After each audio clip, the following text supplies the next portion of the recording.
ब्राह्मणी और तिल के बीज, पंचतंत्र की कहानी।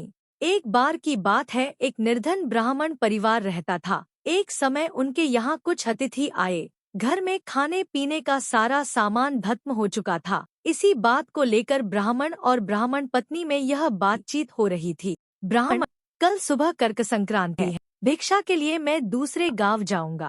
वहाँ एक ब्राह्मण सूर्यदेव की तृप्ति के लिए कुछ दान करना चाहता है। पत्नी, तुझे तो भोजन योग्य अन्न कमाना भी नहीं आता। तेरी पत्नी होकर मैंने कभी सुख नहीं भोगा, मिष्टान्न नहीं खाए, वस्त्र और आभूषणों को तो बात ही क्या कहनी। ब्राह्मण, देवी, तुम्हें ऐसा नहीं कहना चाहिए। अपनी इच्छा के अनुरूप धन किसी को नहीं मिलता। पेट भरने योग्य अन्न तो मैं भी ले ही आता हूँ। इससे अधिक की तृष्णा का त्याग कर। अति तृष्णा के चक्कर में मनुष्य के माथे पर शिखा हो जाती। ब्राह्मणी ने पूछा, यह तब ब्राह्मण ने सुअर शिकारी और गीदड़ की यह कथा सुनी। एक दिन एक शिकारी शिकार की खोज में जंगल की जाते जाते उसे वन में काले अंजन के पहाड़ जैसा काला बड़ा सुअर दिखा। उसे देखकर उसने अपने धनुष की प्रत्यंचा को कानों तक खींचकर निशाना पर ठीक स्थान। सुअर घायल होकर शिकारी की ओर।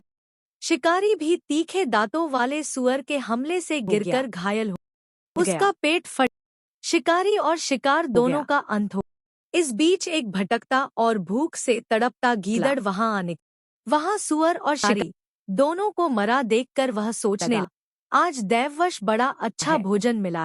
कई बार बिना विशेष उद्यम के ही अच्छा भोजन मिल जाता है। इसे पूर्वजन्मों का फल ही कहना चाहिए।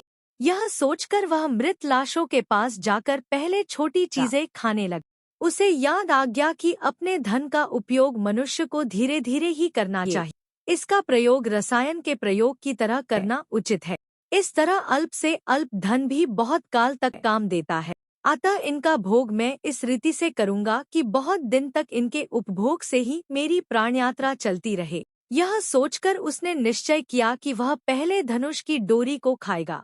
उस समय धनुष की प्रत्यंचा चढ़ी हुई थी। उसकी डोरी कमान के दोनों सिरों पर कसकर बंधी हुई थी। गीदड़ ने डोरी को मुख में लेकर चबाया। चबाते ही वह डोरी बहुत वेग से टूट गई और धनुष के कोने का एक सिरा उसके माथे को भेद कर ऊपर निकला आया, मानो माथे पर शिखा निकल आई हो। इस प्रकार घायल होकर वह गीदड़ भी वहीं मर गया। ब्राह्मण ने कहा, इसीलिए मैं कहता हूँ कि अतिशय लोभ से माथे पर शिखा हो जाती है। ब्राह्मणी ने ब्राह्मण की यह कहानी सुनने के बाद कहा, यदि यही बात है तो मेरे घर में थोड़े से तिल पड़े हैं, उनका शोधन करके कूट छांट कर अतिथि को खिला देती हूँ।